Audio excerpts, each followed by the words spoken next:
आपको दिल्ली जाना है। कहाँ जाना है? मान लो आपको दिल्ली जाना है। 3 शब्द हैं, साध, साधन और साधक। कौन कौन से? साध, साधन और साधक। अब इसमें से दिल्ली क्या है? दिल्ली क्या है? साध है। क्या है? साध है। जाने वाला कौन है? साधक है। और गाड़ी से जाओगे तो गाड़ी क्या है? साधन बड़ी जल्दी पहचानते हो। साध और साधक को पहचानना मुश्किल है। साधन बड़ी जल्दी बोल दिया। साधन क्या है? गाड़ी है। साध क्या है? दिल्ली है। साधक कौन है? जो जा रहा है वो साधक है। ठीक है। अब मोक्ष जाना है। कहाँ जाना है? मोक्ष जाना है। तो मोक्ष क्या है? साध है। जाने वाला कौन है? साधक है। और कैसे जाओगे? कौन सी गाड़ी से जाओगे? मुझको वह गाड़ी मिले, बैठ मुक्ति में जाए, मंजिल पर पहुंचाएगी, शत शत शीश झुकाए। मुनि सुब्रत विधान किया है, शांतिनाथ विधान, उसमें आई है ये लाइन है ना। अब मोक्ष जाना है तो साध्य कौन है? मोक्ष। साधक कौन है? जाने वाला। और साधन क्या है? इसमें साधन वाली बात है, क्योंकि वहाँ आपकी ये जो गाड़ियाँ हैं ना, जिस गाड़ी में बैठ के यहाँ आए हो वो गाड़ी वहाँ नहीं जाती है। शरीर भी साधन है। इसमें क्या होगा? शरीर हो जाएगा साधन। अच्छा, मोक्ष जाना है तो 2 तरह का मोक्ष होता है, एक द्रव्य मोक्ष, एक भाव मोक्ष। मोह का छूट जाना भाव मोक्ष है। क्या? मोह का छूट जाना भाव मोक्ष है। जब अरिहंत भगवान के 4 घातिया कर्मों का नाश हो जाता है तो वो अभी संसार में हैं, लेकिन उनको भाव मोक्ष हो गया। क्या हो गया? भाव मोक्ष। द्रव्य मोक्ष मतलब जब 8 कर्म का नाश हो जाएगा, शरीर भी छूट जाएगा, तब द्रव्य मोक्ष होगा। तो मोक्ष का मतलब ये नहीं है कि कोई जगह है हमें वहाँ जाना है। हमने जगह पर्टिकुलर निश्चित नहीं करी है। आत्मा में ही बंध है और आत्मा में ही मोक्ष है। बंध से छूटे तो मोक्ष हो गया, और बंधन में बंधे तो मोक्ष से दूर हो गए। बस ये है मोक्ष की परिभाषा। क्या है? बंधन में बंधे कौन सा परवारा है? अरे बोलिए ना, कौन सा परवारा है? रक्षाबंधन। क्या आ रहा है? रक्षाबंधन। नाम ही बंधन है। जहाँ बंधन है वहाँ मोक्ष नहीं है, और जहाँ मोक्ष है वहाँ बंधन नहीं है। जब तक मोह रूपी कर्म का बंधन है तब तक मोक्ष नहीं है। और मोह छूटते ही भले संसार में रहोगे, अरिहंत भगवान संसार में रहते हैं लेकिन मोक्ष के सुख का अनुभव कर रहे हैं, क्योंकि उनका मोह छूट चुका है। अभी तुम्हारी सारी मंजिल बाहर है। घर में बैठे थे तो जहाजपुर जाना है, जहाजपुर आए तो घर जाना है।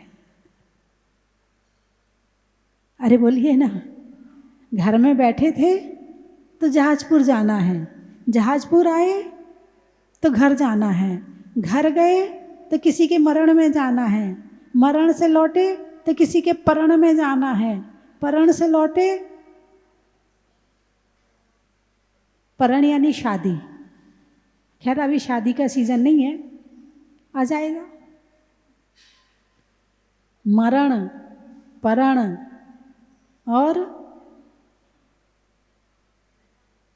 जन्म।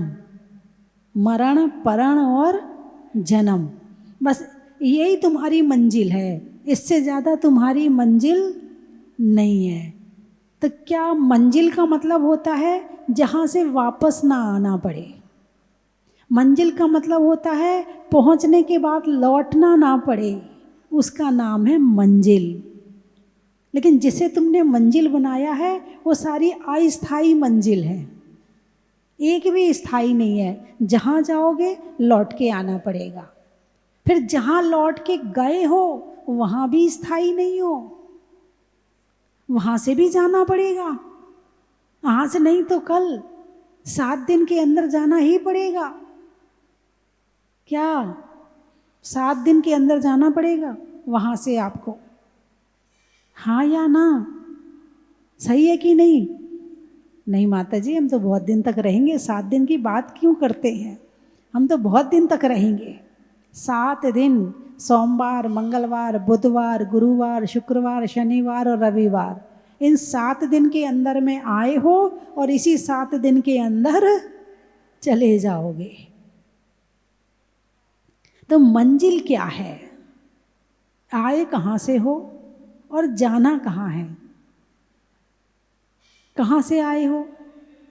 कहाँ से आए आप? जोर से बोलो।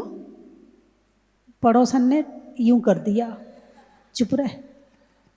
हाँ बोलो, कहाँ से आए हो? यवला से। अच्छा, आप लोग कहाँ से आए हो?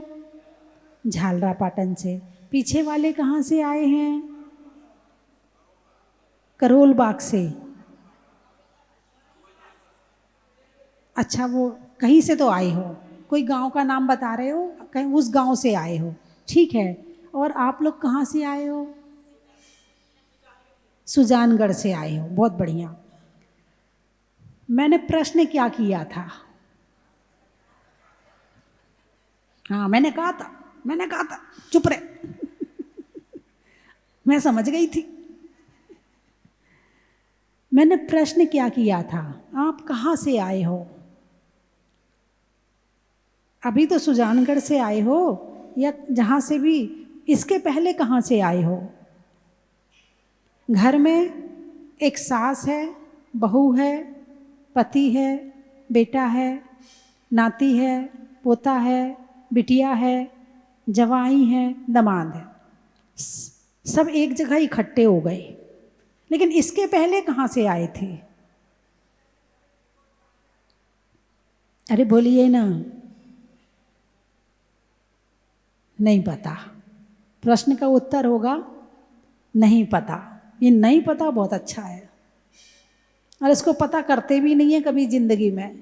ना स्वाध्याय करेंगे, ना पढ़ेंगे, ना प्रवचन सुनेंगे, पता करेंगे भी नहीं, और नहीं पता बोलने में बड़े होशियार हैं। एक अंग्रेज था, वो भारत आया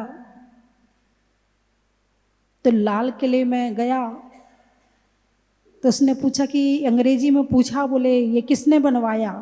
तो सामने वाले ने कहा नहीं पता। फिर वो आगरा गया, बोले ये किसने बनवाया? बोले नहीं पता। फिर वो और भी जगह घूमने गया, पूछा ये किसने बनवाया? बोले नहीं पता।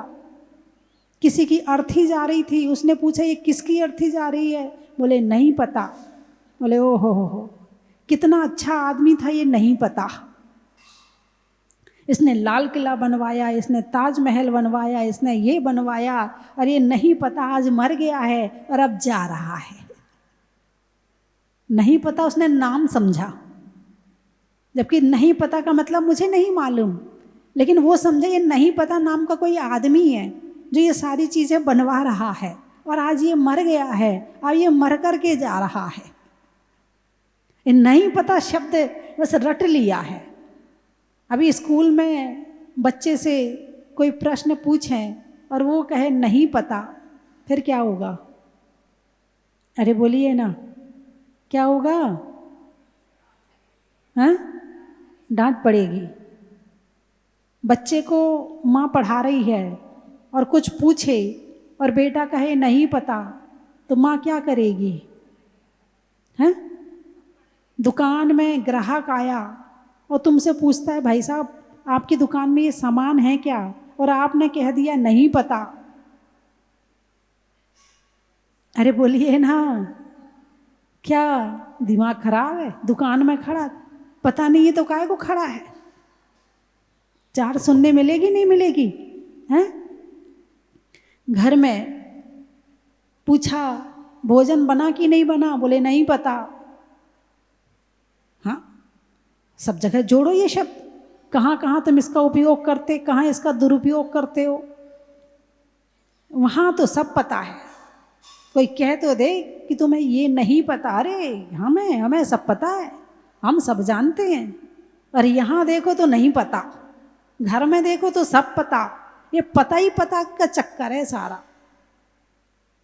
अब बताओ पिछले जन्म में तुम कहाँ से आए हो? नहीं पता। क्या नहीं पता? पता नहीं है तो क्या मालूम नहीं करोगे? हाँ माता जी आप बताओ, कौन सा ज्योतिषी है जो ये बता दे कि हम पिछले जन्म में कहाँ से आए हैं और आगे हमें कहाँ जाना है? आपको कहीं जाने की ज़रूरत नहीं है, आप तो तत्वार्थ सूत्र पढ़ लो और तत्वार्थ सूत्र का 6वां अध्याय पढ़ लो, आपको पता चल जाएगा कि कहाँ से आए हो और कहाँ जाना है। कहीं जाने की ज़रूरत नहीं है, सब कुछ लिखा है। हाँ, ऐसा नहीं लिखा कि तुम्हारा नाम लिख के लिखा है, उसमें तो थर्मामीटर लगाया है।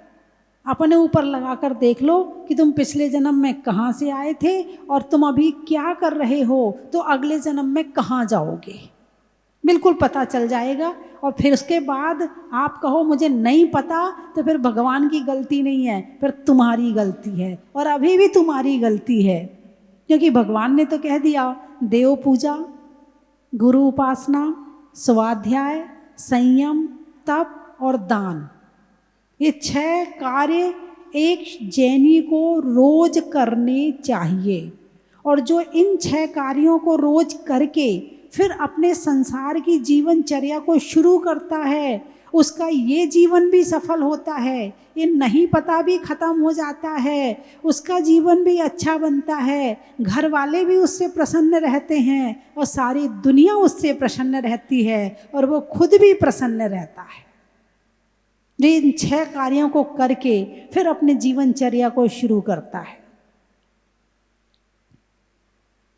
तो मोक्ष क्या है? मोक्ष कहाँ है? अच्छा चलो ये बता दो, मोक्ष कहाँ है? 3 लोक के ऊपर। कहाँ है? 3 लोक के ऊपर सिद्धालय है। क्या है? जहाँ सिद्ध भगवान रहते हैं। तो क्या अकेले वहाँ सिद्ध भगवान रहते हैं और कोई नहीं रहता? तुम आज तक सिद्धालय गए कि नहीं गए? अरे बोलिए ना, आज तक सिद्धालय गए कि नहीं गए? नहीं गए? ओहो हो, यही तो दिक्कत है। ये कह दो ना नहीं पता। ये क्यों कह रहे कि नहीं गए? तुम्हें पता ही नहीं है, तुमने पढ़ा ही नहीं है, गए कि नहीं गए। इसमें मत कहो कि गए नहीं गए, ये बोलो कि नहीं पता। तुम सिद्धालय जा चुके हो, तुम सिद्धालय होके आ गए हो, लेकिन सिद्ध बन के नहीं गए। जो सिद्ध बन करके जाता है वो वापस नहीं आता है, और जो निगोदिया बन के जाता है उसे वापस आना पड़ता है। क्या बन के गए हो? निगोदिया, त्रियंच, पूरे लोक में ठसाठस भरे हुए हैं। सिद्धालय गए तो हैं, मगर सिद्धों का सुख प्राप्त नहीं किया है, सिद्धालय का सुख प्राप्त नहीं किया है ना। जेल में एक कैदी भी रहता है और जेलर भी रहता है। जेल में जिसे ताले में बंद रखते हैं वो भी रहता है, और जो वहाँ पर जेलर होते हैं, वहाँ स्टाफ होता है काम करने वाला, जो उनको बंद करने वाला होता है, उन पर निगरानी रखने वाला होता है, वो भी वहाँ रहता है। लेकिन दोनों में अंतर क्या है? दोनों में अंतर क्या है? एक में ये है कि वहाँ रहकर भी वो दुखी नहीं है, उसे तो नोट मिलते वहाँ रहने के लिए। क्या? वहाँ रहने के लिए उसे नोट मिलते हैं। जब चाहे छुट्टी ले सकता है, जब चाहे बाहर जा सकता है, वो स्वतंत्र है। और एक जेल में रहता है, जेल में बंद रहता है, अपनी मर्जी से जा नहीं सकता, अपनी मर्जी से कोई काम नहीं कर सकता। वहाँ जैसा कहा जाएगा वैसा करना पड़ेगा। स्थान एक है और दोनों के अनुभव में अंतर है। ऐसे सिद्धालय में निगोदिया जीव भी रहते हैं और सिद्ध भगवान भी रहते हैं। सिद्ध भगवान अपने सुख का अनुभव करते हैं और जो निगोदिया जीव हैं वो अपने दुख का अनुभव करते हैं। अब बोलो, सिद्धालय जाना कि नहीं जाना? मोक्ष जाना कि नहीं जाना? मोक्ष कहाँ है? मोक्ष सिद्धालय में है कि मोक्ष अपनी आत्मा में है? सबसे पहले ये निश्चित करना पड़ेगा, सुख सिद्धालय में है या आत्मा में है। यदि सिद्धालय में है तो फिर निगोदिया को भी सुख मिलना चाहिए, है ना? लेकिन सुख कहाँ है? अपनी आत्मा में है। तो मैं साध साधक मैं अबाधक, कर में अरु तसु फल निते, चित पिंड चंड अखंड सुगुण करंड चुतपुनि कल निते। लाइनें कहाँ की हैं? अरे बोलिए ना, पढ़े नहीं? पता नहीं, बोल दो बोल दो। पता नहीं, छेढ़ाला पढ़ी नहीं कभी, याद करी नहीं, अध्ययन करते नहीं, सुख के सारे रास्ते बंद कर दिए। फिर दुख आए तो कहते हे भगवान अब तुम ही ठीक कर दो। अब भगवान के पास कोई गोली थोड़ी है कि तुमने गोली खाई और ठीक हो गया। ये तो जैसे कर में बांधे थे वैसे ही खोलने पड़ेंगे, जैसे बुलाए थे वैसे ही भगाना पड़ेगा, तब काम होगा। तो मैं साध साधक मैं अबाधक, मैं ही साध्य हूं। क्या? मंजिल भी मैं हूं, रास्ता भी मैं हूं और चलने वाला भी मैं हूं। बात समझ में आई कि नहीं आई? मंजिल भी मैं हूं, रास्ता भी मैं हूं और चलने वाला जो साधक है जिसको प्राप्त करना है वो मैं हूं। तीनों मैं ही हूं, यहां दूसरा कोई नहीं है। साध साधन और साधक, ये तीनों का अंतर जहां खत्म हो जाए उसका नाम है ध्यान। क्या नाम है? ध्यान। किसको पाना है? आत्मा को पाना है। किससे पाना है? आत्मा से पाना है। किसके द्वारा पाना है? आत्मा के द्वारा पाना है। इसमें सारी क्रिया मेरे में ही घटित होनी है। कर्म भी मैं ही हूं, कर्ता भी मैं ही हूं और करण भी मैं ही हूं। मैं ही सब कुछ हूं, दूसरा इसमें कुछ भी नहीं है। अब ये बात तो समझ में थोड़ी कम आ रही होगी आपको, क्योंकि आज तक बाहर की जिंदगी देखी है। जब से आंखें खोली हैं तब से किसी ने आत्मा की बात बताई नहीं है, किसी ने कही नहीं है कि मैं ही करता हूँ, मैं ही कर्म हूँ, मैं ही करण हूँ। किसी ने बताई नहीं है, किसी ने ये कहा ही नहीं है कि मैं ही साध हूँ, मैं ही साधक हूँ, मैं ही साधन हूँ। किसी ने बताया ही नहीं है।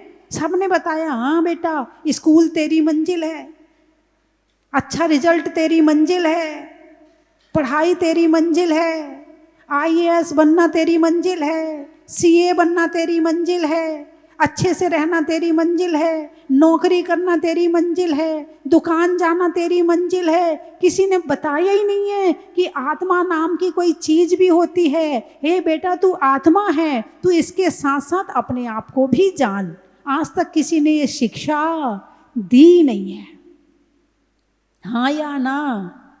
और जहां से मिलती है वो सारे रास्ते बंद कर दिए। प्रवचन से मिलती है वो सुनते नहीं है, मंदिर से मिलती है तो मंदिर में मन लगता नहीं है। बस कहा जाता हमारा तो पूजा करने का नियम है, हम तो रोज पूजा कर लेते हैं। बस पूजा तक सीमित हो गए, उससे आगे बढ़े ही नहीं। पूजा क्यों कर रहे हैं, पूजा किसकी कर रहे हैं, पूजा करने से क्या होता है, जिसकी पूजा कर रहे हैं वो कौन है, जिसकी पूजा कर रहे हैं उसके क्या गुण हैं, कभी जानने का प्रयास ही नहीं किया। बस हमारे यहाँ तो सब लोग पूजा करते हैं, हम भी पूजा कर लेते हैं, हमारे यहाँ रोज मंदिर जाते हैं, हम भी चले जाते हैं। बस छोटे से थे, मंदिर लेकर के आए, धोक दे धोक दे धोक दे, गर्दन पकड़ी, धोक दे, धोक दिला दी। अब उसने देखा यहाँ आऊँगा, ये गर्दन पकड़ेंगे, धोक दिलाएंगे, 2-4 दिन बाद वो खुद ही धोक देने लगा। तुम खुश हो गए, वाह मेरा बेटा देखो कितनी अच्छी धोक देता है, मेरा बेटा देखो कितनी अच्छी नमस्कार करता है। तुमने केवल उसके शरीर को संस्कारित किया है, तुमने उसके मन को संस्कारित नहीं किया, तुमने उसकी आत्मा को संस्कारित नहीं किया। तुमने शरीर को तो झुका दिया, मगर तुमने ये नहीं बताया ये कौन है, इनके क्या गुण हैं, इन्हें नमस्कार हम क्यों कर रहे हैं, हम इनके चरणों में क्यों झुकते हैं, हम मंदिर क्यों आते हैं, हम इनकी पूजा क्यों करते हैं। तुमने ये सब कुछ नहीं बताया। तो जब तक वो तुम्हारे कब्जे में रहता है तब तक तो धोख देता है। क्या? जब तक वो तुम्हारे कब्जे में रहता है तब तक धोख देता है, और जैसे ही तुम्हारे प्रभा मंडल से, आभा मंडल से बाहर निकलता है, वो मंदिर जाना बंद कर देता है। आई समझ में कि नहीं आई?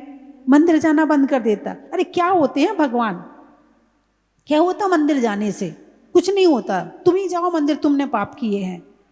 क्यों? क्योंकि भगवान से परिचय नहीं हुआ है। यदि भगवान के गुणों से परिचय करवा दिया होता, इनकी महानता से परिचय करवा दिया होता, इनके पूर्व जो इन्होंने कार्य किए हैं उससे परिचय करवा दिया होता है, भगवान क्या होते हैं, उनकी भक्ति से क्या फल मिलता है उससे परिचय करवा दिया होता, तो तुम्हें कहने की जरूरत नहीं पड़ती कि बेटा मंदिर जा, बेटा अभिषेक कर, बेटा पूजा कर।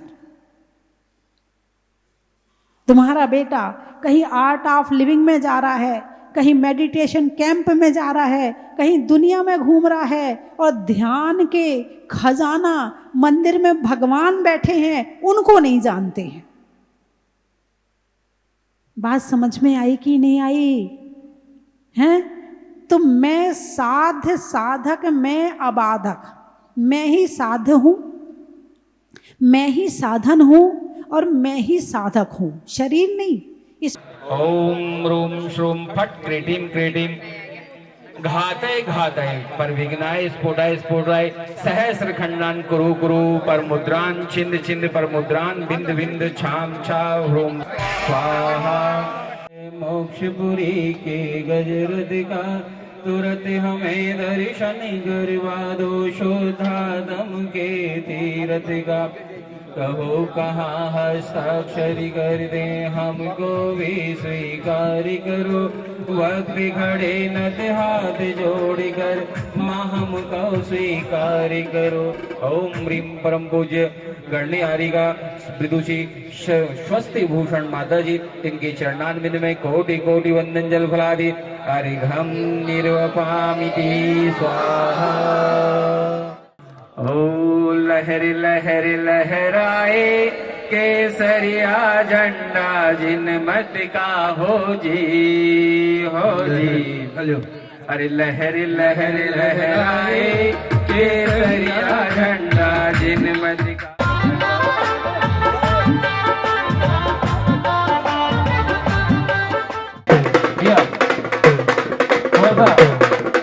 हम वंदन करते हैं, अभिनंदन करते हैं, हम वंदन करते हैं, अभिनंदन करते हैं इन गुणी जनों का।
पूजा का शुभ भाव बना अष्ट भाव में लेकर आया तेरी पूजन कर हर्षाया।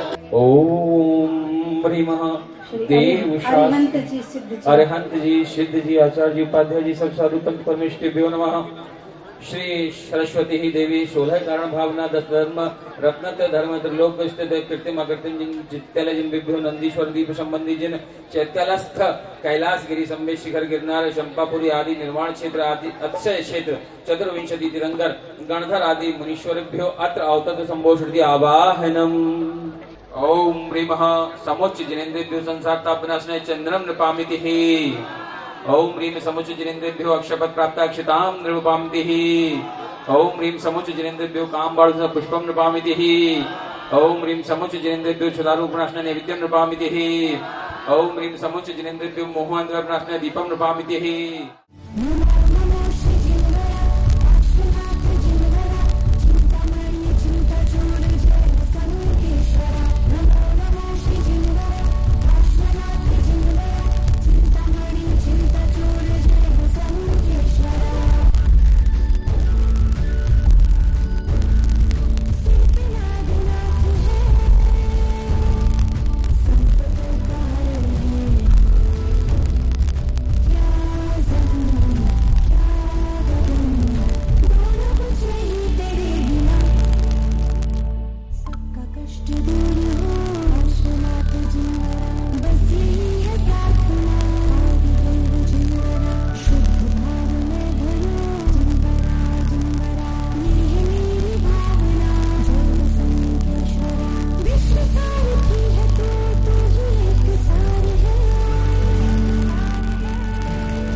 हरी हरी घास खिलाऊंगा।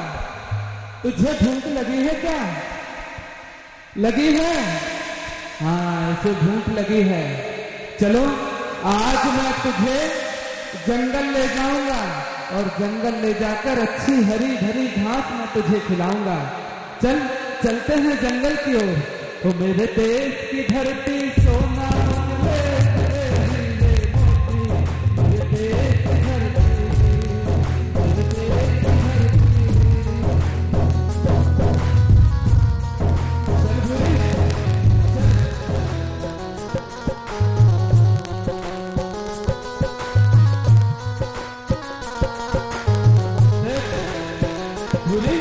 अब तू ये हरी भरी घास चर ले, जिससे तेरा पेट भर जाएगा।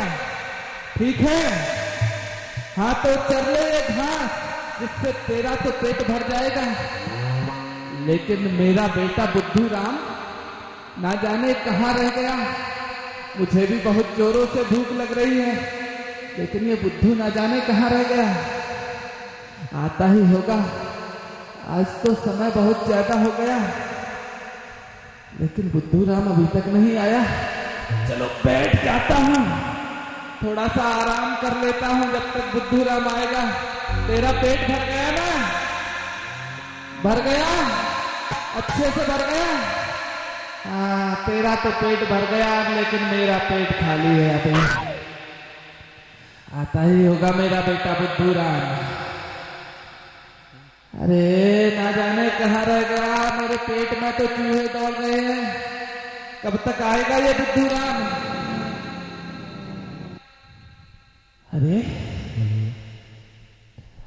अरे बुद्धू राम, अरे ओ बुद्धू राम, अरे बुद्धू राम की आवाज तो आने लगी। बापू ना जाने कहाँ है। अरे बुद्धू राम, बापू, अरे कहाँ है तो? बापू, अरे बापू बापू कह रहा है, कहीं दिखाई तो दे नहीं रहा। बापू, अरे है कहाँ? बुद्धू राम, बापू। अरे बापू बापू की आवाज आ रही है, लेकिन बुद्धू राम है कि कहीं दिखाई ही नहीं दे रहा। अरे ये बता है कहाँ? अरे बापू आपके पीछे। मेरे पीछे? हाँ, कहाँ है? अरे कहाँ है मेरे पीछे? पीछे मुड़ो, पीछे। पीछे यहाँ खड़ा है? हाँ बापू। अरे तुझे पता नहीं, मुझे बहुत जोर से भूख लग रही है। अरे बापू लेते आए भोजन। भोजन लेकर आए हो? हाँ बापू। अच्छा क्या लाए हो? बापू पूरी है यार। पूरी है, पूरी। अच्छा पूरी लेकर आए हैं। हाँ तेरी माँ ने पूड़ियाँ बनाई हैं? हाँ हाँ। क्या बात है, उसे पता है कि मुझे पूड़ियाँ बहुत पसंद हैं, इसीलिए वह जब चाहे पूड़ी बना देती है और मैं खा लेता हूँ। हाँ ला दे, मुझे बहुत जोर से भूख लगी है, मैं भोजन कर लूँ। ला। ठीक है बापू, खाओ। हाँ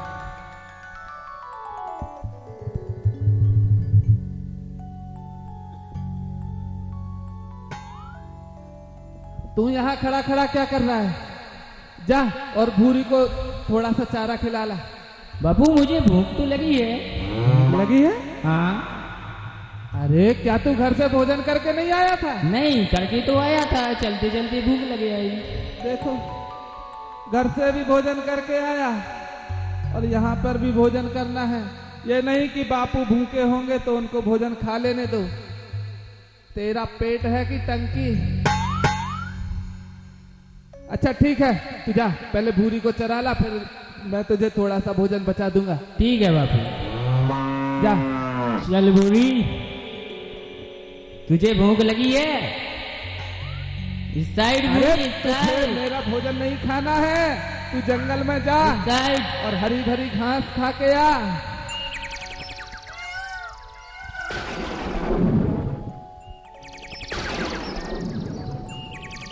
हाय हाय हाय हाय हाय, कितना स्वादिष्ट खाना बनाती है मेरी पत्नी। आहा।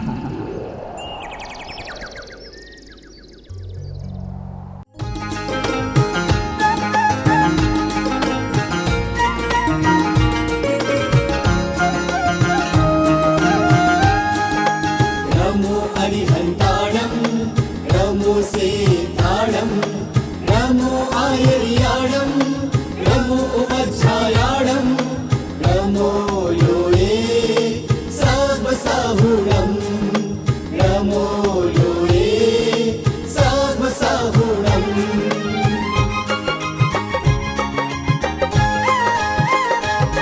84 लाख मंत्रों का जो सरताज है, जिस पर हित का जिन शासन का आधार है।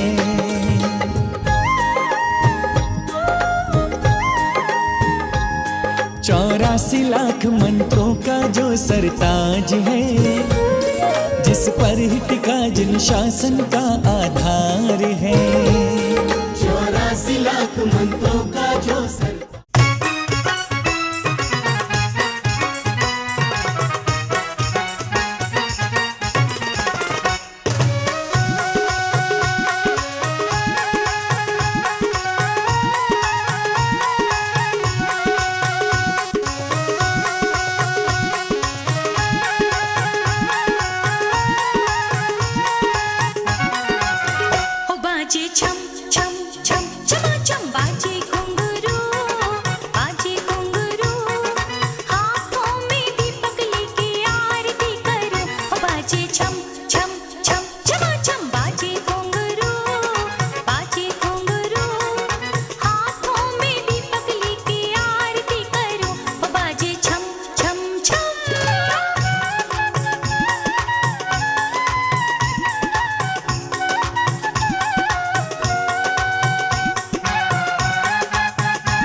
सुमित्र के राज दुलारे, माँ पद्मा जी के नैनों के तारे।